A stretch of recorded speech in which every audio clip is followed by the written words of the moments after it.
Hello everyone, प्यारे बच्चों, क्या हाल चाल है तुम्हारे। मुझे उम्मीद है क्लास 10th इंग्लिश तुम लोग पढ़ रहे होगे और 2 चैप्टर्स में अपलोड कर चुका हूँ।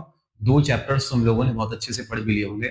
हमारी फुटप्रिंट्स विदाउट फीट्स बुक का फर्स्ट चैप्टर था द ट्रायम्फ ऑफ सर्जरी और second chapter the thief story, जिसमें अनिल की और हरी सिंह की स्टोरी थी। उसके बाद आज मैंने सोचा कि चलो फर्स्ट फ्लाइट वाली बुक भी थोड़ी सी स्टार्ट कर देते हैं और आज हम लोग हमारी फर्स्ट फ्लाइट बुक का first chapter a letter to God start करने जा रहे हैं। अ लेटर टू गॉड क्या है? इसमें हमारा मेन कैरेक्टर होता है बेचारा लेंचो। कितना बुरा होता है उसके साथ, कितना भोला सा बेचारा सा आदमी है। लेंचो की स्टोरी पढ़ेंगे, समझेंगे क्यों मैं लेंचो को बेचारा कह रहा हूँ, क्या हो रहा है। बिना किसी समरी के डायरेक्ट मैं चैप्टर स्टार्ट करता हूँ। आओ देखते हैं हमारा। Let's begin.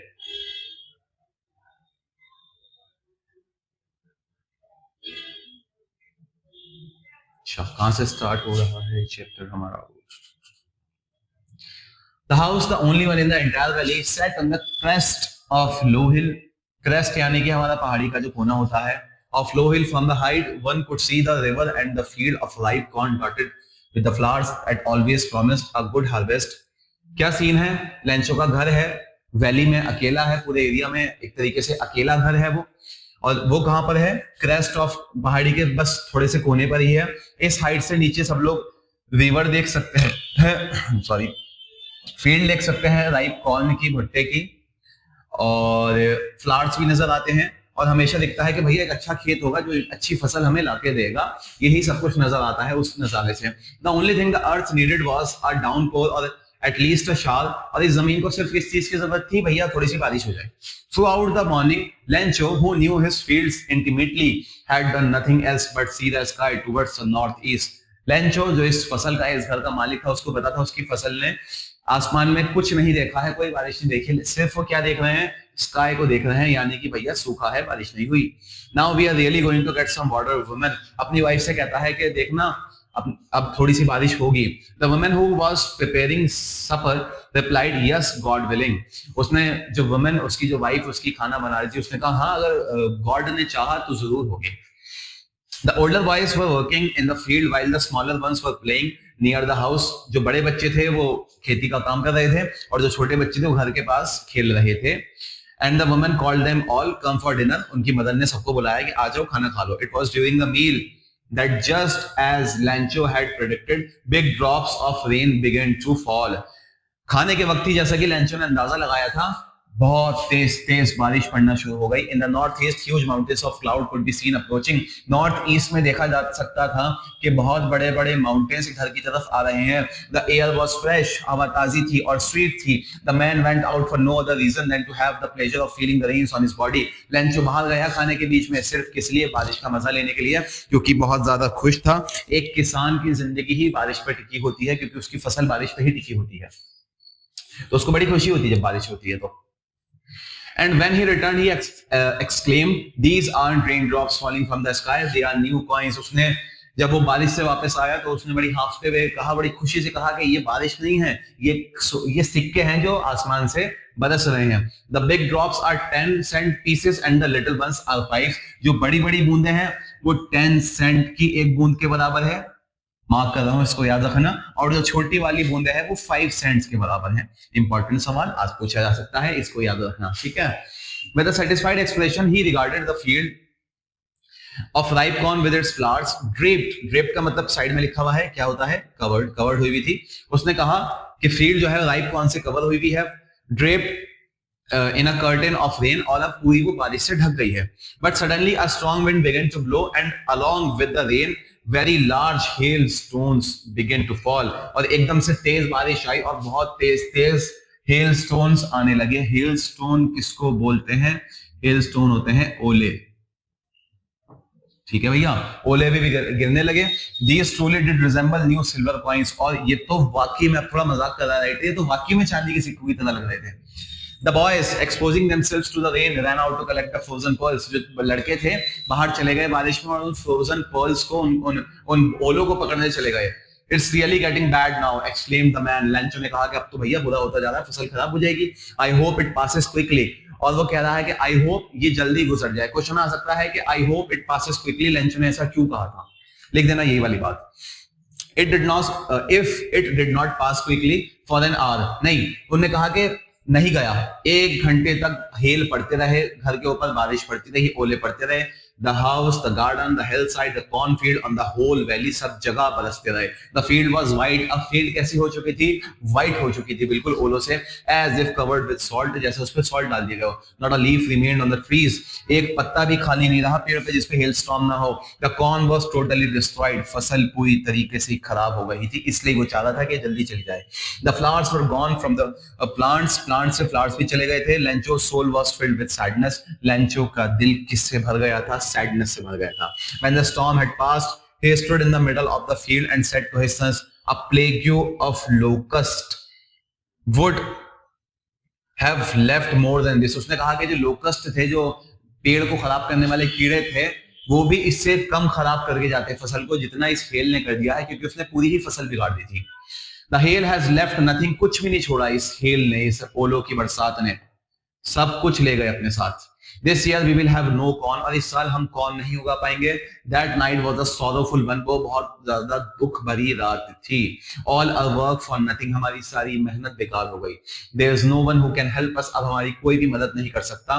We will go hungry this year, इस साल हम लोग भूखे रहने वाले हैं, क्योंकि जैसा कि मैंने बताया, एक किसान अपनी बारिश पे टिका होता है, क्योंकि बारिश उसकी फसल पे टिकी होती है, उसी पे डिपेंड करता है कि वो कितना पैसा कमाएगा, कितनी रोटी खाएगा इस साल। But in the hearts of all who lived in the solitary house in the middle of the valley, there was a single hope, help from God. लेकिन उस अकेले इंसान के दिल में, जो उस वैली में अकेला रहता था, उसे पता था कि कहीं से मदद हो सकती है। कहां से? गॉड की तरफ से मदद हो सकती है। Indeed, he was right. Don't be so upset, even though this seems like a total loss. Lencho ने कहा कि भले ही ये पूरा नुकसान नजर आ रहा हो, लेकिन नेवर लूज होप। और लेंचो ने हमें बहुत अच्छा लेसन सिखाया कि never lose hope. Remember, no one dies of hunger, याद रखना कि भूख से कोई नहीं मरता है। That's what they say, no one dies of hunger, सब लोग ये कहते हैं कि भूख से कोई नहीं मरता है। Also the night Lencho thought only of his only hope, the help of God, whose eyes as he had seen instructed see everything, even what is had been even what is deep in one's conscience का मतलब क्या होता है कि inner sense of right and wrong, उसको पता था क्या सही है क्या गलत है, अंदर से पता था। Lencho was an ox of a man working like an animal in the fields, but still he knew how to write. क्या है, लेंचो रात भर उसके बारे में सोचता रहा और खुदा पे विश्वास रखता रहा, और वो उम्मीद करे बैठा था कि गॉड उसकी किसी न किसी तरीके से हेल्प करेगा। लेंचो के बारे में थोड़ी सी बात आ रही है। लेंचो एक ऑक्स की तरह था आदमी, वो दिन रात अपनी फील्ड्स में मेहनत करता था, but still he knew how to write, लेकिन उसको पढ़ना लिखना भी आता था।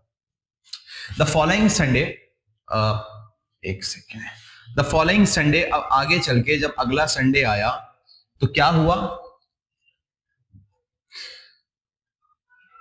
At daybreak, दोपहर का वक्त था, he began to write a letter which he himself would carry to town and place in the mail. It was nothing less than a letter to God. उसने एक दोपहर के टाइम पे लेटर लिखना शुरू करा, जिसको वो खुद मेल में डाल के आने वाला था, और वो क्या था? वो था a letter to God, वो गॉड को लेटर लिख रहा था। God, he wrote, if you don't help me, my family and I will go hungry. क्या लिखा था लेटर में? अगर आप मेरी हेल्प नहीं करेंगे, मेरी फैमिली इस साल भूखी रहेगी। I need 100 pesos. मुझे क्या चाहिए? मुझे पेसोस चाहिए। ये लैटिन अमेरिका की बहुत सारी करेंसीज की कंट्रीज की करेंसी है, जैसे रुपया होता है और डॉलर होता है, वैसे पेसोस होते हैं लैटिन अमेरिका में, ठीक है। In order to sow my field again and to live until the crop comes because the hail storm, मतलब उसने पूरी कहानी लिखी कि मुझे 100 पेसोस चाहिए क्योंकि हेल स्टॉर्म ने, ओलो ने मेरी फसल खराब कर दी है, और ऐसा हुआ है वैसा हुआ है वगैरह वगैरह, सारी बात को एक्सप्लेन करने लगा उस लेटर में। He wrote to God on the envelope. Envelope के ऊपर उसने क्या लिखा? To God. God को जा रहा है letter. Put the letter inside and still troubled went to town. At the post office, he placed the stamp on the letter and dropped into the mailbox. उसने पोस्ट ऑफिस के लिए शहर गया, उस पे मोहर लगाई, स्टैंप लगाया और उसको मेल बॉक्स में डाल दिया। One of the employees who was a postman, वो एक एम्प्लॉय जो एक पोस्टमैन था, and also helped at the post office, went to his boss laughing heartily and showed him the letter to God. Never in his career as a postman had he known that address the postmaster a fat amiable. Amiable का मतलब होता है कोई इंसान जो friendly हो, जिसे देख के खुशी हो, जो हंसी मजाक करता हो। अब जिस आदमी ने उस लेटर को निकाला, क्योंकि जब पोस्ट ऑफिस में आप लेटर को डालते हैं तो वहां से निकाल के उनकी जगहों पे भेजे जाते हैं, तो जिस पोस्टमैन ने उस लेटर को निकाला वो बड़ा हंसते हंसते अपने बॉस के पास गया। उसने कभी अपनी जिंदगी में नहीं देखा था कि किसी ने लेटर टू गॉड लिखा हुआ आज तक। उसका बॉस भी हंसते हंसते पागल हो गया, he also broke out laughing, but एकदम से वो सीरियस हो गया, immediately he turned serious and tapping on the letter on his desk commented, what a faith, I wish I had the faith of the man who wrote this letter, starting up a correspondence with God. उसने कहा कि काश मेरे अंदर भी इतना ईमान होता, इतना फेयर होता है इस इंसान की तरह जिसने डायरेक्ट किसको लेटर लिखा, गॉड को लेटर लिखा है। Starting up so in order not to shake the writer's faith in God, the postmaster came up with an idea, answered the letter। तो इसीलिए क्योंकि वो उसका फेथ नहीं खत्म करना चाहता था गॉड पे, वो उससे बहुत इंप्रेस हुआ, तो वो एक आइडिया लेकर आया कि उसका हम फेथ कैसे बरकरार रख सकते हैं गॉड पे, हमें अब क्या करना चाहिए। उसका क्या आइडिया था, but answer the letter कि letter का आंसर दो, but when he opened it, it was evident that to answer it needed something more than goodwill, ink and paper। लेकिन जैसे ही उसने लेटर खोल के पढ़ा तो उसको पता चल गया कि उसको इंक और पेपर और गुडविल यानी कि अच्छा पहचान होने से ज्यादा भी कुछ चाहिए होगा। क्या चाहिए होगा, but he stuck to his resolution. क्या चाहिए होगा, 100 पेसोस, लेकिन वो अपनी बात पे अड़ा रहा। He asked for money from his employees. He himself gave part of his salary, and several friends of his were obliged to give something for an act of charity। उसने भी अपनी सैलरी में से पैसे दिए, उसने अपने एम्प्लॉइज से भी कहा, उन्होंने भी काफी लोगों ने कहा कि हम अपनी सैलरी का पार्ट देंगे, इसको एज अ चैरिटी देंगे हम लोग, क्योंकि उसकी फसल खराब हो गई है। It was impossible for him to gather together the 100 pesos, क्योंकि 100 पेसोस एक बड़ी रकम थी, तो इम्पॉसिबल था कि वो 100 पेसोस इकट्ठे कर पाए। So he was able to send the farmer only a little more than a half. He put the money in an envelope addressed to Lencho and with it a letter containing only a single word of signature, God। लेकिन तो कितना इकट्ठे कर पाया वो, 70 pesos, 70 pesos इकट्ठे कर पाया, और उसने लेटर में कुछ नहीं लिखा, सिर्फ एक सिग्नेचर लिखा, और उसमें क्या लिखा था, उसमें लिखा था GOD, God। The following Sunday, Lencho came with a bit earlier than usual to ask if there was a letter for him। It was the postman himself who handed the letter to him, while the postmaster, experiencing the contentment of a man who has performed a good deed, looked from the office। अगले Sunday Lencho थोड़ा जल्दी आया और उसने जल्दी आके पूछा कि मेरे लिए कोई लेटर है। वही पोस्ट मास्टर ने लेटर दिया कि हाँ आपके लिए एक लेटर है, और वो जो बॉस था वो देख रहा था ये सब कुछ, और उसको खुशी हो रही थी कि उसने एक अच्छा काम किया है। Lencho showed nothing the slightest surprise on seeing the money. Lencho ने इतना सा भी सरप्राइज शो नहीं किया पैसे देखने के बाद, बिकॉज ऑफ हिज फेथ, उसको कोई हैरानी नहीं हुई पैसे देख के। Such was his confidence, but he became angry when he counted the money. लेकिन उसको गुस्सा आ गया, उसने पैसे काउंट करे, मुझे बड़ा गुस्सा आता है स्टोरी पढ़ के, थप्पड़ मारता उसके मुंह पे खींच के, इग्नोर करो। God could not have made a mistake, nor could he have denied Lencho what he had requested। उसको गुस्सा क्यों आ गया, ना ही गॉड गलती कर सकता, ना ही क्या हो सकता कि उसकी रिक्वेस्ट को डिनाई कर सकता गॉड, जो भी उसने मांगा था। तो गड़बड़ थी कुछ, लेंचो को ऐसा लगा था। Immediately Lencho went up to the window to ask for paper and ink। फटाफट लेंचो कहां चला गया, विंडो पे गया पेपर और इंक मांगने, एक और लेटर लिखने के लिए। On the public writing table he started to write with much wrinkling of his brow caused by the effort he had to make to express his ideas। और अब लेंचो बहुत चीजों को सोच के दोबारा से लेटर लिख रहा था, गुस्सा आ रहा था शायद उसे। When he finished, he went to the window to buy a stamp which he licked and then affixed to the envelope to the blow of the fist।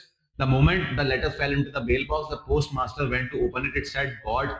अब लेंचो ने फटाफट लेटर लिखा, उसको स्टैंप लगाई, उसको सबमिट करा। जैसे ही Lencho submit करके गया, पोस्ट मास्टर ने लेटर निकाला और उसको पढ़ना शुरू करा। क्या लिखा हुआ था उसमें, God, of the money that I asked for, only 70 pesos reached me। Send me the rest since I need it very much, but don't send it to me through the mail because the post office employees are a bunch of crooks। यानी कि वो ये कहना चाह रहा था कि God मुझे बाकी के पैसे भी चाहिए, आप मुझे जल्दी से भेज दीजिए, लेकिन इस बार उनको कैसे मत भेजना, इस बार उनको पोस्ट ऑफिस से इससे मत भेजना, क्योंकि यहाँ के जो एम्प्लॉयज हैं वो क्रूक्स हैं। तो बेसिकली वो उनको क्या कहना चाह रहा था, वो कहना चाह रहा था कि ये जो एम्प्लॉयज हैं ये लोग चोर हैं, इन्होंने चुरा लिया है पैसा। तो क्या होता है, कभी कभी आप कुछ भी अच्छा करने जाते हैं तो हमेशा आपको अच्छा आउटपुट नहीं मिलता। हमें गॉड के लिए अच्छा करना चाहिए, अपने लिए अच्छा करना चाहिए। ये नहीं कि हम बदले में कुछ रिसीव करें। तो भले ही उस इंसान को गुस्सा आया होगा जिस एम्प्लॉय ने करा था, लेकिन उसको खुश होना चाहिए कि उसने लेंचो के लिए नहीं, उसके फेथ के लिए, गॉड के लिए सारा काम करा था।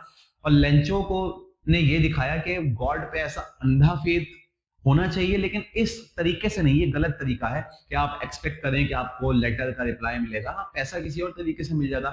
या आप ये सोच रहे हैं कि अगर गॉड 100 पेसोस भेज सकता है, क्या 30 पेसोस चोरी होने से नहीं रोक सकता था।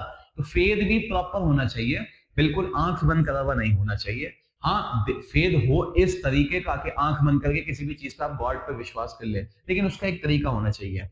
तो सिर्फ एक काम करना है, एनसीईआरटी क्वेश्चंस देखने की कोशिश करनी है कि हम क्या इन्हें सॉल्व कर पा रहे हैं। उसके बाद अगर हम लोग सीबीएसई में हैं तो हमें फिर एडिशनल क्वेश्चंस उठाने हैं, उनको भी सॉल्व करके देखना है। ये था हमारा first chapter, a letter to God. कोई भी प्रॉब्लम हो, कोई भी दिक्कत हो, नीचे कमेंट कर देना। कोई खास रिक्वेस्ट हो, नीचे कमेंट कर देना। तब तक के लिए tata, bye bye, take care. Channel को सब्सक्राइब जरूर कर देना और सारी 10th क्लास के फेलोज को इस वीडियो को शेयर भी कर देना।